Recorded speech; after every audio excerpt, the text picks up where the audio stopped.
to do this. There we go. All right. And I'm going to just do a little introduction for you, Jon, and then I'm going to just turn things over to you and let you do your thing. So, all right. Welcome to Peter White Public Library. My name is Marty Ackitts, and I'm the Adult Programming Coordinator for the library. And I just need to, before I introduce our speaker tonight, I need to thank a group.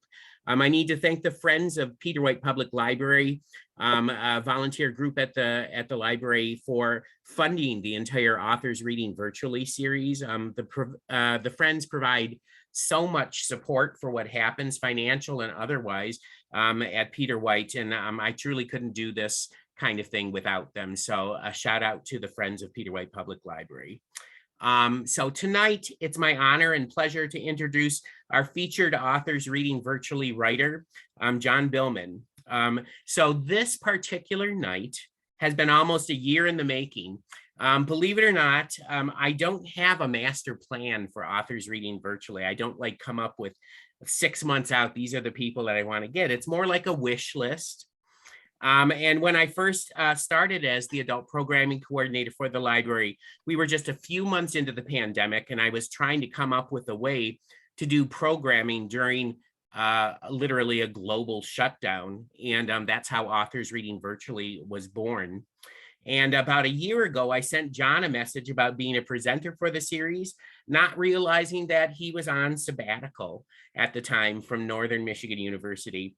So after a couple of weeks, he emailed me from, I think it was Iowa. Was that right? Is that right? It could have been, yeah. Yeah, I think that's where I was. It was. And he let me know that he was not in the area and that he wasn't available.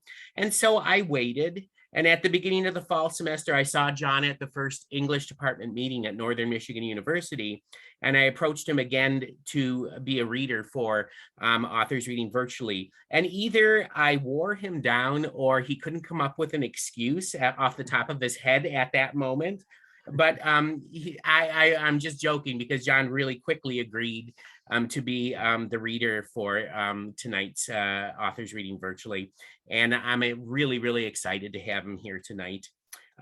So Jon is a former wildland firefighter and high school teacher.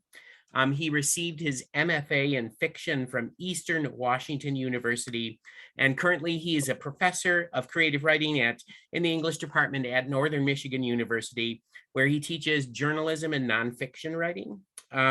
Jon's he does a lot of other things besides that. Oh, someone else is coming in. Let me let this person in. He does a lot of other classes as well. We were just talking about film, and he teaches fiction writing as well. So, I mean, he covers a lot of classes at Northern. Jon's a regular contributor to Outside Magazine, and his nonfiction essays have appeared in Esquire, Paris Review, and Plowshares, among other places. And he's published 2 books, the story collection, When We Were Wolves, from Random House, and tonight's book that he's talking about, The Cold Vanish, Seeking the Missing in North America's Wildlands, from Grand Central Publishing. And he lives with his family in a log cabin on the Chocolate River here in Marquette County. For The Cold Vanish, Jon investigated missing persons cases in the Upper Peninsula, across the United States, Nova Scotia, and Australia. And one of the people that Jon features in the book is Michael Niger, one of North America's leading experts in search and rescue. And coincidentally, because Michael does a monthly wilderness survival program at Peter White as well. So when I told him that you were reading tonight, he was like, he wanted me to give you a shout out and say hi.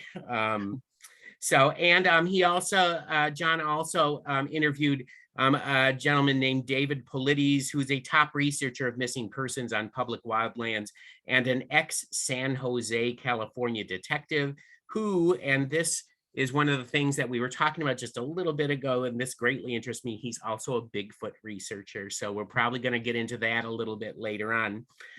So anyway, please join me in welcoming to Peter White Public Library author and my friend, Jon Billman. Thank you. And thank you, Marty. It's a thrill to be here. It's hard, the home crowd's the hardest to read in front of and to present for. So, but it's just it's a thrill to be here. I love Peter White, big fan of Peter White and all things Marquette. And so I thought I would just read a little bit, and then I've got some slides to show, and that are sort of chronologically lay out my interest and sort of my trajectory into this strange world of people missing in the wild. But yeah, I think I'll start with just the author's note here that'll give a little background perspective. You dream about missing persons even though the nightmares don't belong to you. Rational professionals I've met in my research, law enforcement and search and rescue personnel, tend to believe that our world is still a big, wild, and remote place, and logic and reason are at the core of missing persons cases. A very difficult puzzle laid out on a massive table, but there are rules and clues, and the puzzle can be solved. I agree with them most of the time. I've been obsessed with writing about missing persons in wild places. In the April 2017 issue of Outside Magazine, I wrote a feature about a college student, a runner missing in southern Colorado, that attempted to answer questions about who goes missing, why, how many are out there, and what the hell happens once you're gone. That story elicited more feedback, much of it polarizing, than anything I'd ever written. You can't discuss missing persons in the wild without broaching the subjects of conspiracy theories and the paranormal. Though many do, I'm not advocating for Bigfoot as an explanation for any of these cases. Same goes for UFOs and portals to hidden dimensions. What I am insisting is that rhyme and reason so often fly out the window when someone vanishes in the wild. So many cases defy explanation, and often dumb luck is as useful a tool as FLIR, forward-looking infrared radar, equipped helicopter, and a team of trained tracking dogs when someone or a body does get found. In early April 2017, a young touring cyclist named Jacob Gray stepped off his bike and disappeared in the northern district of Olympic National Park in northwestern Washington. What ensued was a mystery that echoed other cases I'd researched. What was different for me is that Randy Gray, Jacob's father, allowed me unlimited access into the courageous search to find his son.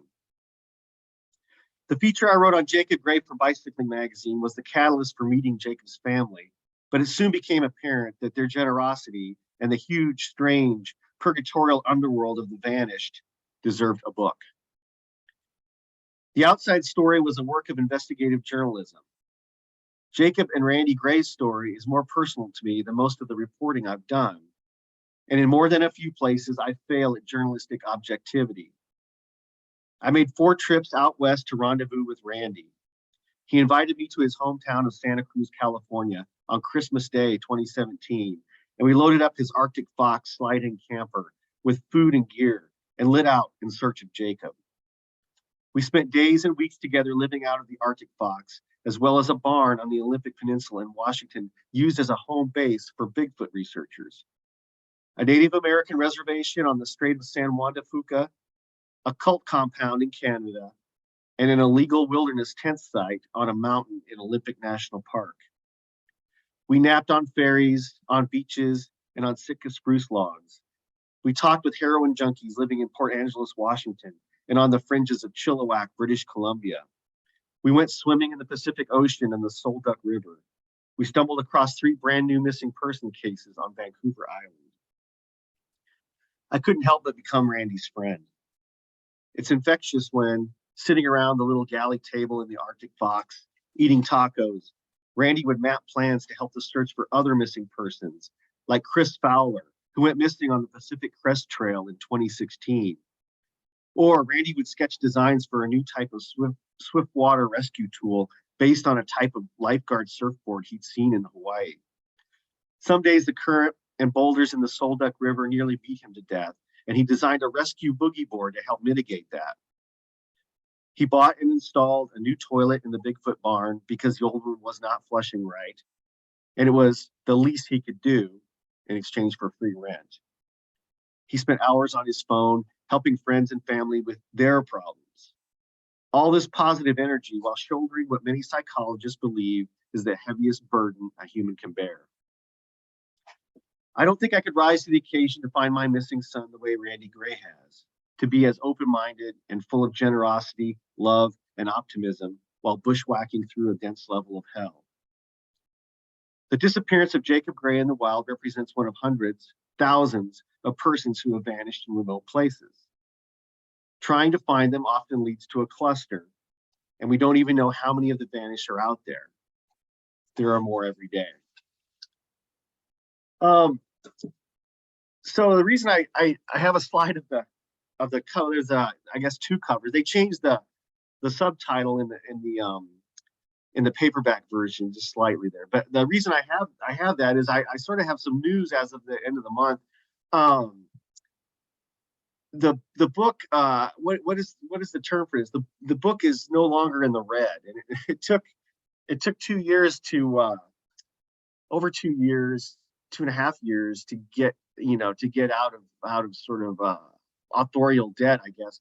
And it's not selling gangbusters. It's not a bestseller.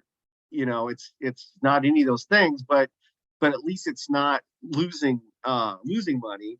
And the reason I'm excited about that is because I am earmarking 20% of any future profits to the John Francis Foundation, and this is a foundation based over in Stillwater, Minnesota.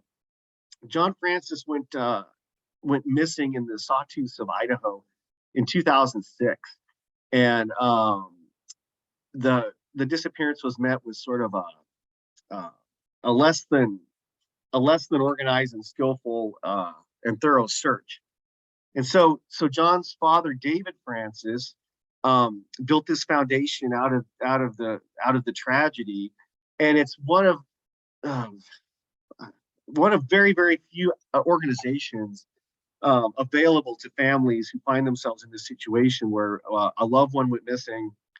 The official search, wherever that might have taken place, is over, and then what do they do?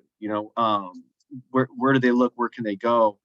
And this outfit serves as not only an educational outreach for those families, but they also organize searches later on. And most of those are of course going to be cold case searches, but it's still really, really valuable resource that some grieving families can grasp. So anyway, I'm just really pleased that it's going to be very humble amounts of money, but it just it makes me happy that I can finally donate a bit to the John Francis Foundation. I would encourage you to check them out online. So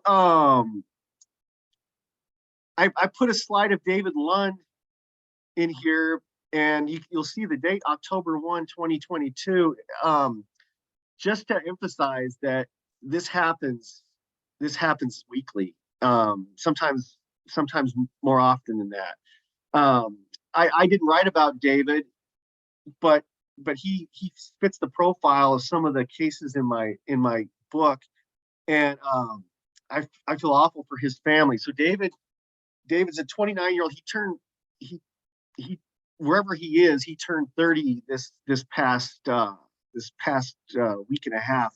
I'm not sure exactly when his birthday is, but he was 29 when he left the trailhead, and he turned 30 somewhere up in the La Plata Mountains in near Durango, Colorado, in the southwest part of the state. But he was a incredible endurance athlete and a rancher. He's working at a ranch in Colorado, and he didn't move pastures, and it was unlike him to not show up for work. And so his boss called authorities and reported him missing. He's from North Dakota originally, and I read in the Durango paper that his family had was on the ground in Colorado, still searching for him. But as of today, sadly, there are no updates. But he went for a 30 or so mile run in some of the most remote mountains in North America. and got snowed on. It snowed in there while he was still out there. So I've been monitoring this case. Sadly, it's not unusual. So the case, there's a string of runners that go missing. The outdoor athletes interest me, and then the thing about athletes is they can get themselves lost and in trouble very quickly and efficiently because they're athletes, are fit. And so the first case that really got me interested in persons missing in the wild was Amy Bechtel. And my wife Hillary and I were living in Kemmer, Wyoming. And in excuse me, 1997 in the summer, the Casper Star Tribune, which is kind of like the mining journal in that everybody in the state of Wyoming reads the Casper Star Tribune, just like everyone in the UP reads the mining journal. It's the paper of record for the whole area. We read that Amy Bechtel had disappeared while planning a 10K race and also training for the Olympic marathon trial. So another elite athlete, elite runner. And the case, it was like reading a serialized crime novel every morning in the Casper Star Tribune. And authorities very quickly, they couldn't find her for the first several days of the search, and authorities quickly homed in on the husband, which statistically is a good idea for law enforcement. And I think most people suspected her husband Steve from the get-go, and I think I did too, until I had a chance to go later on and go and interview Steve Bechtel and get to hang out with him a bit in Lander, Wyoming, and update the story for Runner's World magazine. The new information that spurred the update was that new information surrounding suspected serial killer Dale Wayne Eaton, who is in the state penitentiary in Rawlins, Wyoming. And it turns out that several people claim that he was very close to the area where Amy went missing on that July day back in 1997.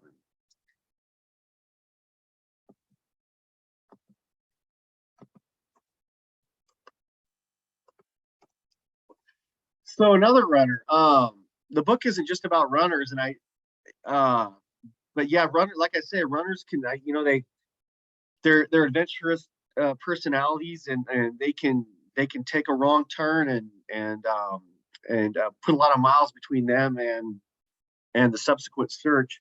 But in 2015, a young man from Tennessee, Joe Keller, 19 years old, went missing in the San Luis Valley in southern Colorado, near Antonito and the Conejos River.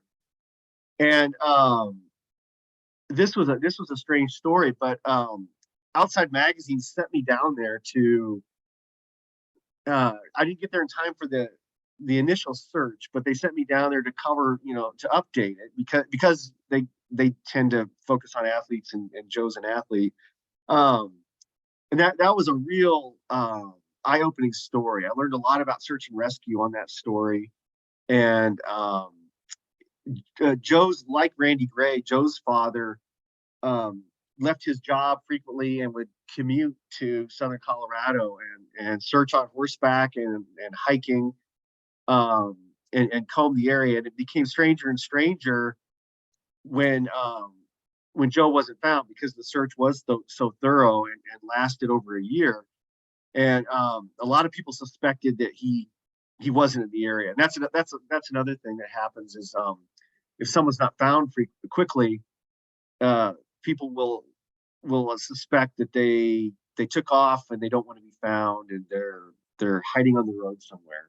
And statistically, I'm not sure that there are statistics about that. In fact, I doubt that there are. But usually that's not the case when someone goes missing on federal land in a wild place. Joe's body was found about a year and a half later, and it appears he had fallen from a high cliff and perished that way. But it's strange because he was found in an area that was searched relatively thoroughly. But while I was in southern Colorado, um, working on Joe's case, that's when I heard about the Jacob Gray case up in the Olympic Peninsula in northwestern Washington. And this is the case that is sort of the through line for my book. And it's because, like I mentioned in the author's note, um, I I was embraced by Randy, Jacob's dad, and he just opened up his life to me and said, I could use the help. Come with me. And that's really unusual. And that was really amazing. And you know, I think the hardest thing in this research, the hardest thing to do is to contact the family of aggrieved families and you know, be the reporter, be the writer person, and not appear to be an ambulance chaser. I was really wary of that. And Randy's embrace of me was unlike anyone I've ever met. And so that's how Jacob's story became the focus story in the book. And I thought I would read just a little bit from the first chapter regarding his disappearance.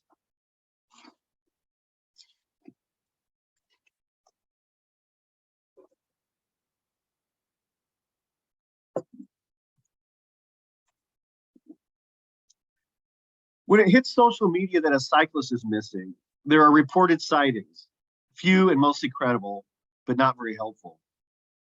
The cycle touring season hasn't ramped up yet, as most cyclists wait for the weather to temper. Car and truck traffic is light on Highway 101 at night.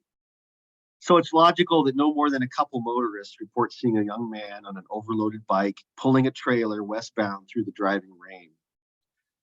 A man claims to have seen Jacob twice on April 5th in Indian Valley and along Lake Crescent.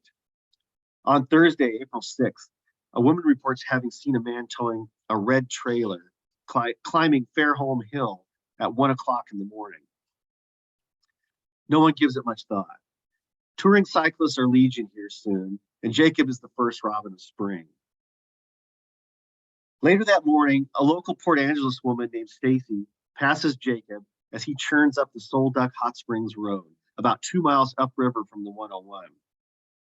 The park entrance shack is closed for the season, but the steel gate is open because the park itself is open, as is the Soul Duck Hot Springs Resort. Coming down mountain later that afternoon, Stacy notices the rig laid down 6.3 miles upriver from the 101. She's curious enough that she snaps a quick photo of the abandoned contraption. A flash of red and yellow, aluminum and nylon against the lush universe of rainforest greens. It isn't a good place to camp or stash a bike for long. Highly visible there under a Sitka spruce tree, not 10 yards from the road, 20 yards from the river. On the afternoon of April 6th, an Olympic National Park worker radios his dispatch. Quote, "Dispatch 741 Ron on North Plain. I've got a bicycle that has went off the Soul Duck Road about mile marker 7, and I can't find anyone around it.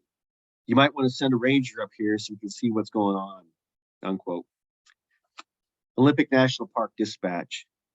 Copy. Thanks for the info. 1630. Dispatch connects him to Ranger John Bowie. Ranger. Ron, I'll head that way. Is that bicycle down the bank a ways, or is it easy to get to? It's easy to get to. It's got a little carrier on the back of it too. Looks like it crashed off the road. Okay, so it didn't look like maybe somebody hit it there to go off for a hike. It doesn't look like anybody's hit it. He just went off the road. I'm going to stay here till you get up this way. Ranger. Okay. Employee, sign out. Standing next to the bike, which is just off the tarmac, Ranger Bowie can hear the roiling Soul Duck River, even though he can't see it. There's a recurved bow and some target arrows poking out of the trailer. He sees 4 arrows stuck in the ground between the road and the bike trailer. The arrows seem stuck there deliberately, in a row. A little strange, but he's seen it all, probably meaningless. Bowie does a quick look around, doesn't find the cyclist. At 6 p.m., he calls Ranger Brian Ray and asks him to check it out in the morning. On Friday, April 7th, just before 9 a.m., Ranger Ray arrives at the bike. No cyclist, no anyone. The 4 arrows are still there, stuck in the ground. No sounds but the rush of the Solduck River and spring birds. You could lie in the middle of the road and it's more likely you die of cold exposure before getting run over by a car. Rangers perform what is called a hasty search. Some search and rescue personnel hate the term hasty search, preferring to call it the reflex phase of a search. Hasty implies half-assed, a lazy afterthought. At any rate, Rangers don't find anything other than the bike, trailer, and gear. They don't know anything more than anyone else about where the cyclist could be. This is becoming a head scratcher, even to trained rangers. Searchers use the acronym POS and sometimes joke that it stands for piece of shit. It stands for probability of success, finding the missing. At this point, the POS still remains high. The bike's owner will come walking out of the bush and greet them with a hello. But what nags at the Rangers is the positioning of the bike, trailer, and gear. Nothing is locked up or secured. There seems to have been no attempt to hide anything from the infrequent motorists. Rangers don't think there's much they can do other than kick through the ferns for evidence of any sort and walk the riverbanks, looking for something washed up on the bank or snagged on one of the several log jams. Still, is anyone even missing? Just because they aren't, at the moment, logically, where they should be. Searchers speak of scenario. Why and how did the target come to be missing? It appears that Jacob or someone has been organizing gear. A tarp is partially spread out, but no logic points them in any one direction. The 4 arrows are puzzling to the Rangers. A bow and practice arrows are quite the tools to pack on a bicycle outfitted for a multi-day tour. They ponder the significance of the number 4, the 4 arrows stuck in the ground in a line, when the remainder stay in the quiver next to his recurve bow and fishing rod. It's a head scratcher. Ray photographs the scene. It's time to more closely inspect the cyclist's belongings. Ray secures the bow and arrows in his duty SUV. At approximately 9:20 a.m., he calls the district ranger, Michael Seiler, to get one of his bosses up to speed. The ranger looks through the other gear in the trailer. It's surprising he doesn't find a kitchen sink. Ray finds some iodine tablets, good for emergency water purification, but figures this cyclist would have a water filter in bottles, which are not there. Logic points him toward the river, 20 yards or so away. It makes sense that the cyclist bushwhacked to the river for water. It's assumed the cyclist is a he, slips on a rock and ends up in the cold, swift current. He can't swim, or he hit his head and is unconscious, drowns. Or the current is such that he can't get out and succumbs to hypothermia in the 30-something degree water.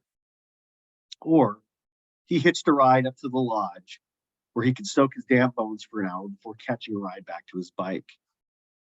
Mountain lions live in the park, but an attack on a human would leave messy evidence. Same with a black bear, though a bear attack on a human is extremely rare here. More probable is an abduction, but that doesn't make the top of any list. Park rangers see the full spectrum of human behavior. It's possible the rider decided bike touring is not for him, or met someone interesting and caught a lift to Seattle. Though it's more probable than human abduction, it's less likely that the owner abandoned the bike to go on a trail hike. There isn't a trailhead in the immediate vicinity. He didn't secure his gear, and a hiker won't get very far before hitting snow. The bike, trailer, and gear along the Solduck Road is now what searchers call the LKP, last known position. Rangers do not find a phone among the gear, but do find a paper list of phone numbers. They're on to whose stuff this is, and they know where he was. Now where the hell is Jacob Randall Gray?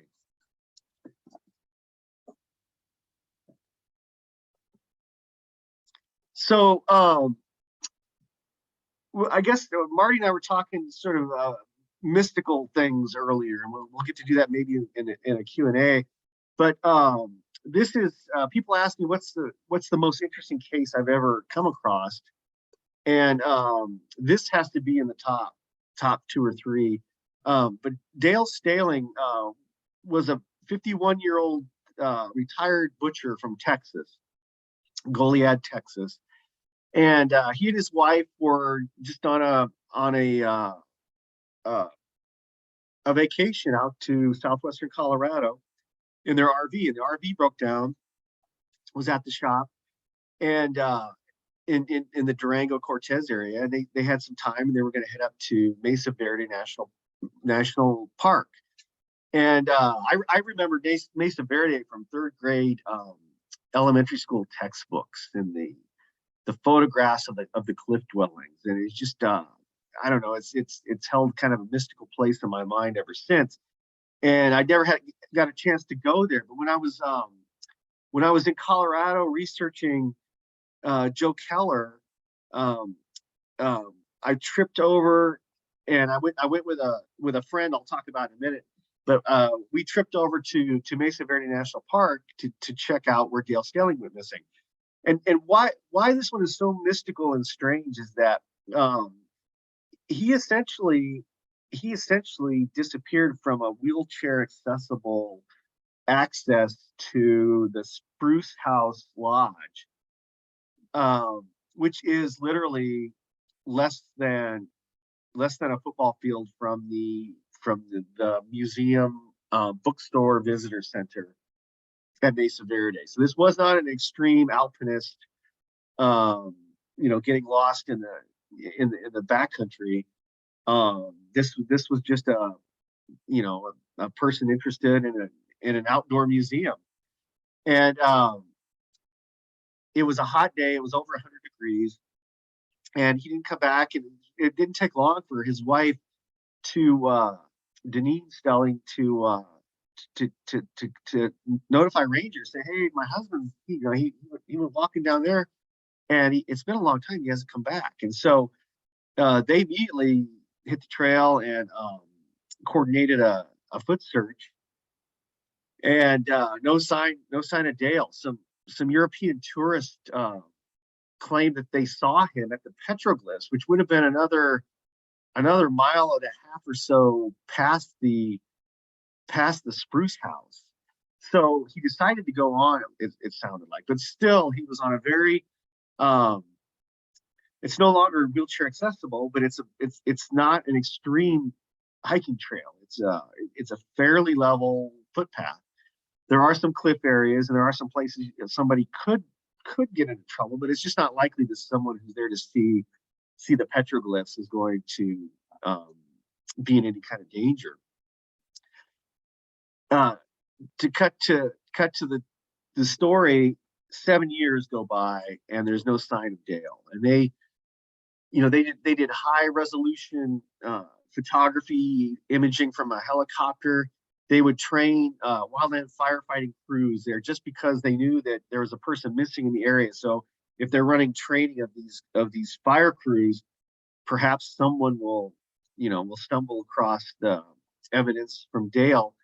They rappelled off of cliffs, and they came up with a trunk load of backpacks, purses, binoculars, shoes, caps, visors, water bottles. None of them were from Dale, and it was just really strange. It was just like he was raptured from the earth.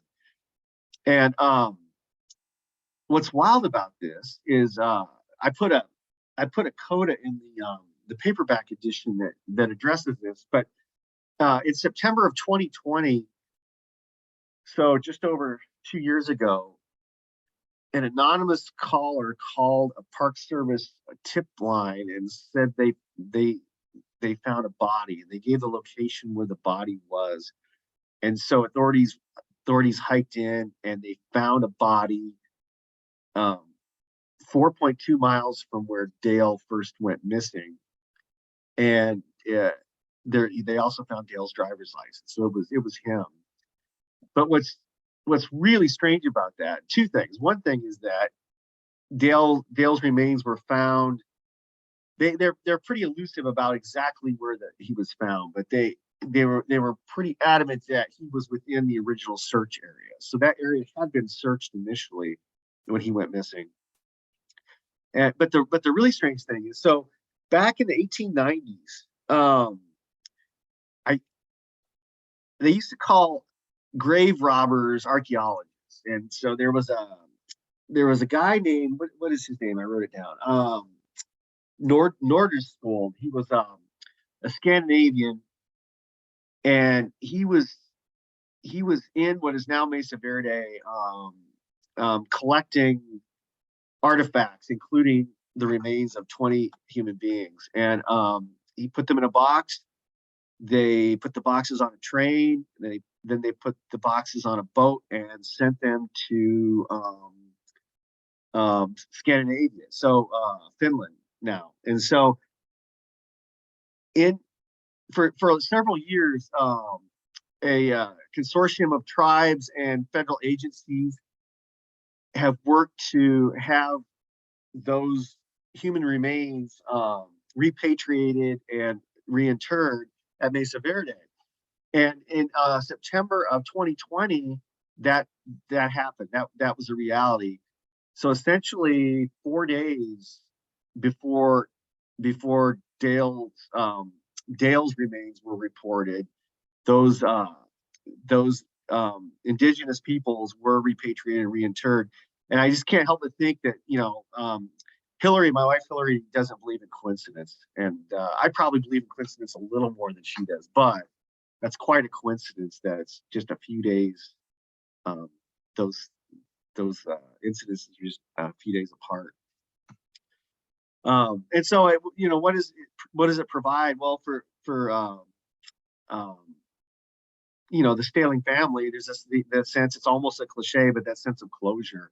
But that's when you talk to these families, it's extremely important that they get that sense of closure. They know where Dale went into the next realm. So this is my friend. I met Heidi when I was first reporting on the Joe Keller story. So we'd been corresponding, and then she met with me, and we had a meeting with David Paulides in Golden, Colorado.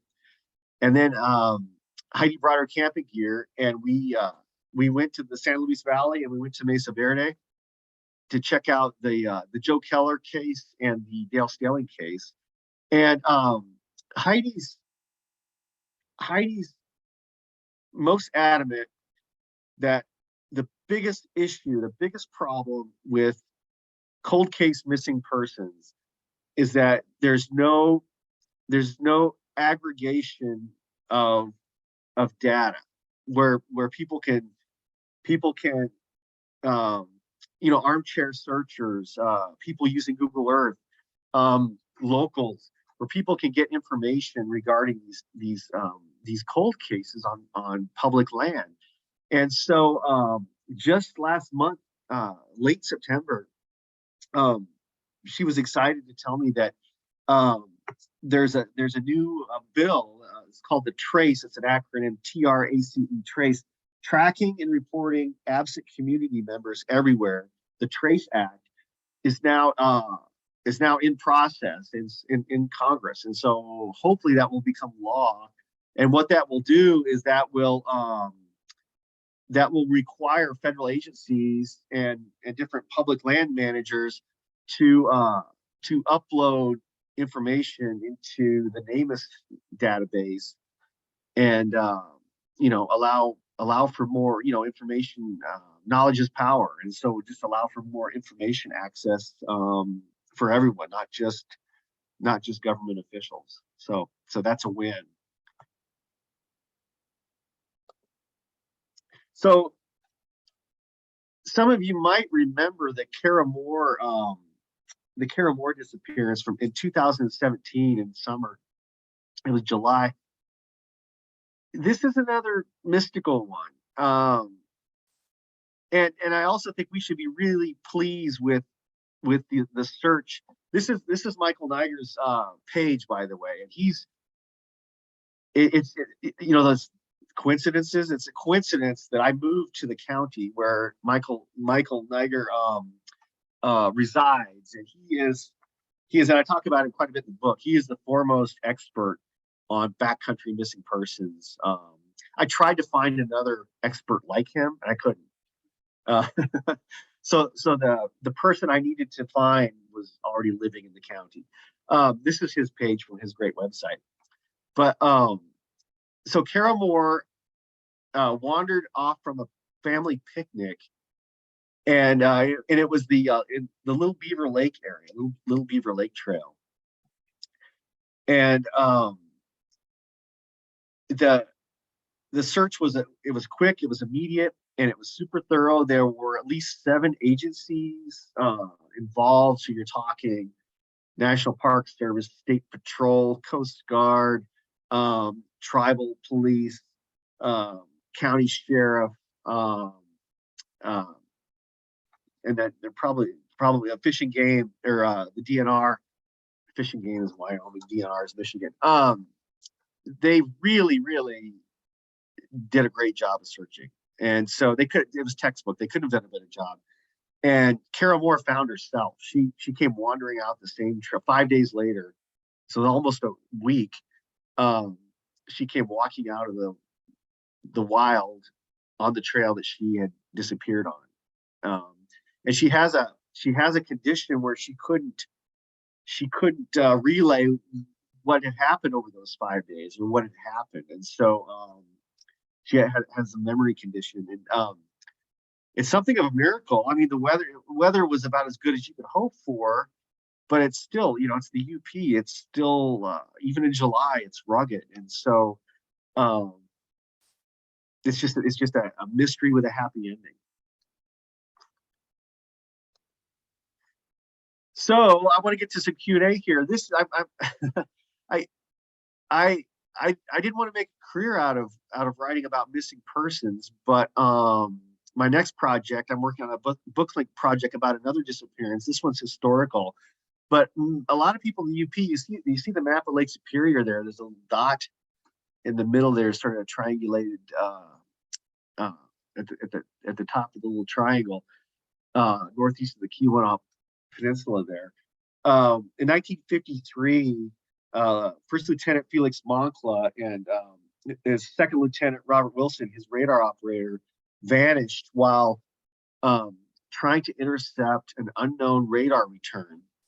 It was November 23rd. It was snowing a bit. It was nighttime, and the radar operator up in the Keweenaw vectored them to the unidentified radar return, the bogey they called it, and the jet's radar return disappeared, and then shortly thereafter the bogey disappeared from the screen. So a search, a cutter from Marquette, Sault Ste. Marie, Thunder Bay, Houghton, several military agencies threw everything they had at trying to locate these airmen. 5 solid days of searching, and to this day, no physical evidence has surfaced that would indicate what might have happened. So that's my next obsession. It's not just that case. It's really a way for me to get to write about Lake Superior, but I didn't know how to write about the colossal, incredible Lake Superior. It's just overwhelming. So I look at this, like you see where the dot is. It's sort of the pebble in the puddle, and then I get to write about the concurrent ripples. So that's the Cold Vanish. I didn't leave a whole lot of time, but I guess there's some time for some Q&A. I love to talk Bigfoot or UFOs or anything else. Yeah. And for those of you, you can unmute yourselves if you want to ask a question. You can also put it in the chat, and I'll relay those questions if you feel more comfortable doing that. But boy, this next one that you're the one that is sort of the springboard into your new book. I mean, it has all the markings of UFO kind of story going along with it. Yeah, and if you Google the Kinross incident, so this jet took off from the Sault Ste. Marie. It was called the Kinross Air Force Base at the time. It's now the Chippewa County. I think it's even an international airport because they get some Canadian flights. But Mhm. if you Google the Kinross incident or Moncla UFO, that's pretty much all that's out there is the UFO community. Mhm. I don't I don't conclude that it was a UFO. I just follow the sort of the vacuum of it, and Yeah. it's a strange one. It's a really strange one. Wow. So, I go ahead, Beverly. well, so Beverly? the UFO argument, do they contend then that they were picked up? Some people do. Some people yeah. Some people do because the Air Force, Beverly, told the family of Lieutenant Moncla 3 different stories, Oh, and so that either means right that either they did not know what happened or that they do know what oh, fair enough. happened. But they're not. Yeah, but they're not being clear about either way. Hmm. And how long ago was that disappearance? That was November 23rd, 1953. Wow. Oh, And so, Okay. another part of this project is I'm becoming really fascinated with the early Cold War along the Great Lakes. Mhm. oh, I spent a lot of time hiking out to abandoned radar installments, and there are lots of them all around Michigan, Minnesota, Ontario, Mhm. oh, all across the border. They call it the Pine Tree Line, and so oh, it was just the technology, state of the art at this time. The technology that went into trying to detect a Russian bomber flying from the north over the Arctic and Canada with nuclear bombs on it. I mean, that was it was life and death at the time, I guess. God. Wow. Um, I sort of have a question about Jacob Gray. Yeah. I mean, when you were going through the details, I mean, what immediately came into my head was that he fell in the river and was swept away. And that to me would seem like a logical conclusion to make. Absolutely, and that's what the Rangers told the family.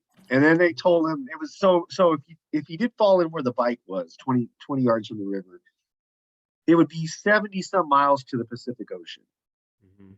So they even told the family that, well, he could be in the Pacific Ocean. But then I talked to hydrologists, and that didn't seem very likely or possible at all. Okay. But Randy searched a great deal of that 70 some miles, and I'm convinced no one has more thoroughly searched the 12 miles of the river in the park, um, and in the national forest. That I mean, you talk about literally checking every dark hole in the river and Mm. turning over rocks. That's how he searched it. Randy's an elite surfer, and he brought wetsuits and snorkel gear, and he would there's one place in the river where he would pick up a big rock for weight, and that would take him down to the bottom so he could check these it's called the salmon falls, so he could just check to see if Jacob was caught in an undertow at this waterfall. That's the level of searching that he went to. Hmm. Hmm. And okay, well, I want to talk about Bigfoot a little bit because even one of your sources in the book, I mean, he's a Bigfoot researcher and everything. I mean, I'm assuming that some people make that leap, that a lot of these people that go missing are somehow picked up by, if you believe in it or not, Bigfoot. And so I was wondering if you want to talk about that a little bit and what your opinion of that is. Yeah, well, okay, so I think it changed actually, Marty, over the course of researching Jacob's disappearance. So back to that idea that there are no coincidences again. Okay, Mhm. so if you picture, okay, you're driving down Highway 101, and you reach the entrance to Olympic National Park at the Sol Duck River Road, the Sol Duck Road.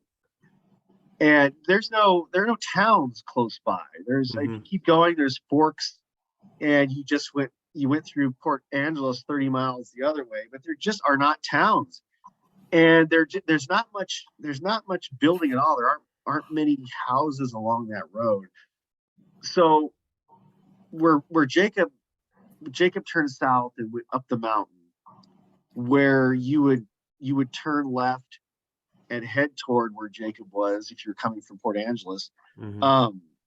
The closest private land holding is what I call in the book the Bigfoot Barn. And so I can't remember how many miles it is now, but it's just a few miles from the park entrance, just a couple miles from the park entrance. And out of sort of desperation, Randy's just looking for any kind of information and help. And it turns out that these Bigfoot researchers, and you might know some of them.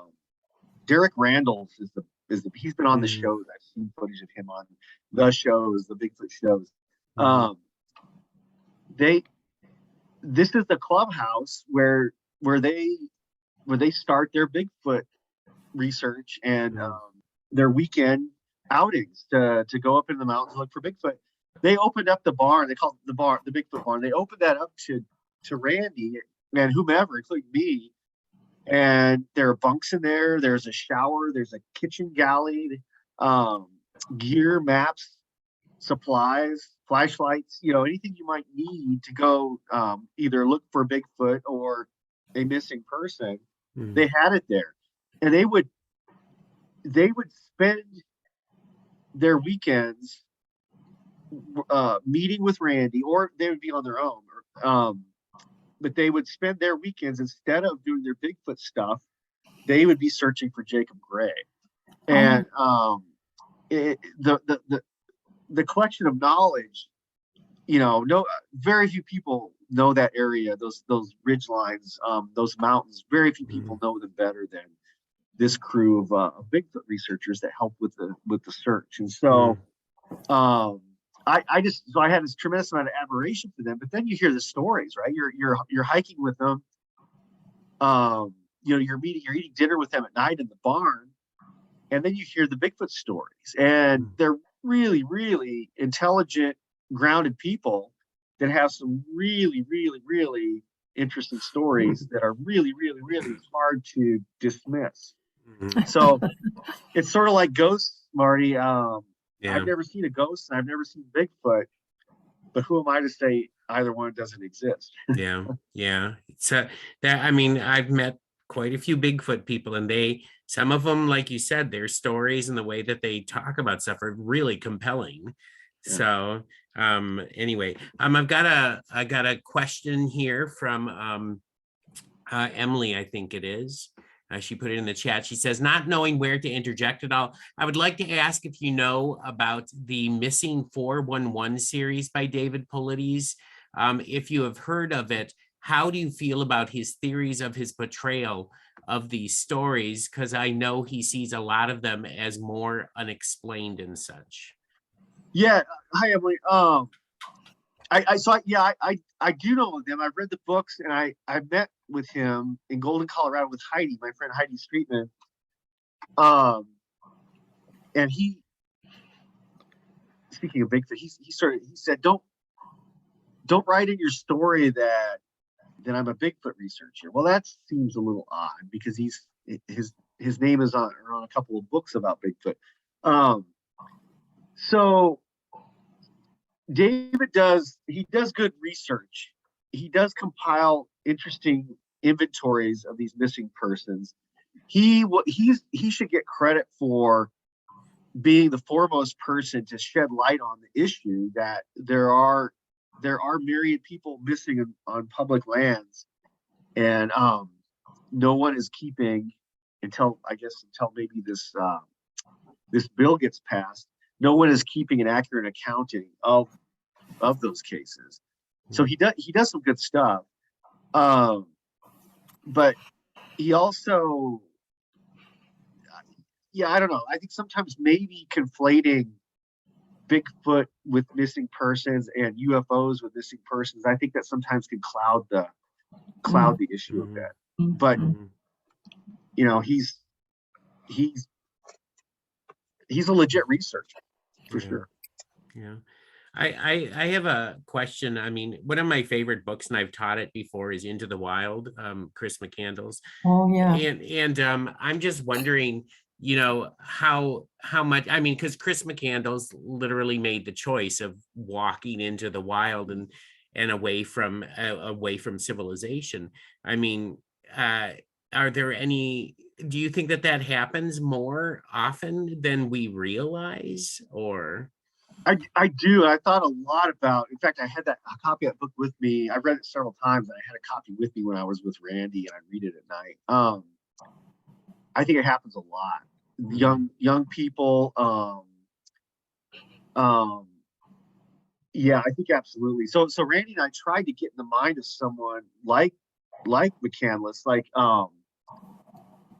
the the the main character in Into the Wild. We tried to get into that sort of headspace, and that took us to remote islands in Canada, where there was organic farms, where hey, Jacob might have picked up a job just working a farm for room and board, just because there were other young people traveling there, and it was wild and remote, and all different kinds of scenarios.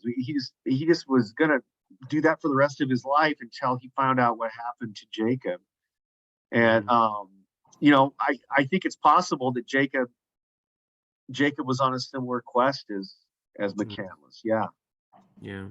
Yeah, it's just it's an interesting thing, because I mean, you read the book about McCandless, and I mean, it seems like that was his initial thing, that he was going out there and he was going to, but then there's this regret when he realizes, when you're reading the book, that he realizes that basically he's going to die out there, and he has no other choice. He can't go back to civilization. Yeah. So Yeah. it's just I mean, that, especially when you were talking about Jacob and how young he was, 22 and all that, I'm thinking, wow, that sounds so much like that story to me. Yeah. Does anybody have any other comments or questions? We're getting near 8 o'clock here, and I can't wait for your next book about this the Moncla, whatever it is, UFO. Well, it's funny, and you know this, and Beverly too. You have to be obsessed with your subject, and somehow I didn't try to get obsessed with this. It just happened. And everyone knows about the Edmund Fitzgerald, which is a fantastic story, but very few people up here along Lake Superior know about the Kinross incident. So this is my Edmund Fitzgerald, I think. Yeah, it's so interesting. And again, I sort of, I think, have come across that story a few times, but not in any, I mean, it's so not known at all. So, and so interesting. Okay. Well, I have a very naive question. For those whose bodies have not been found, is it possible they're still alive out there? That's an interesting question. Boy, okay, there's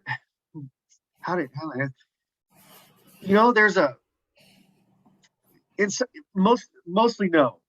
Okay. Yeah. But here in the UP, there's Michael Geiger is still investigating the disappearance of a young man named Chris Hallex from up in Paradise, Michigan, up Whitefish Point. And Hallex, he was is a survivalist, so a really, really skilled survivalist who lived, he lived in makeshift shelters in the wintertime in the UP. You know how extreme it is here. And he did that because he was just good at it and called to do that. And I'm assuming he loved to do that. And, you know, it's not likely he's alive, but is it possible? Yeah. You know, so, the answer, and that would be extremely interesting. But most cases, again, there aren't really statistics about this, but in most cases, people do perish in the elements. Yeah. Mhm. Oh. Any last question before we? Okay. Just a last comment. Thank you so much, Jon. It's just fascinating. Well, thank you. It's great to see you. And even if it's You on too. Zoom. Yeah, I do want to thank you, Jon, for finally we are able to connect and make this happen. I'm so happy about that. For those of you that live in the Market area and have not read Jon's book and don't have money, you can come to Peter White, and we've got it at Peter White. You can check it out if you want. But also, I would encourage you to, now that we know that the proceeds, some of the proceeds are going to that foundation, I would encourage anybody to go out and get a copy of it as well. So yeah, we got a comment here from Karen, says very interesting discussion. Thanks, Peter White Public Library, for making the program available. Thank you, Karen, for showing up tonight. Thank you. All right. Well, thank you all for coming tonight. I'm going to stop the recording here. So let's see. There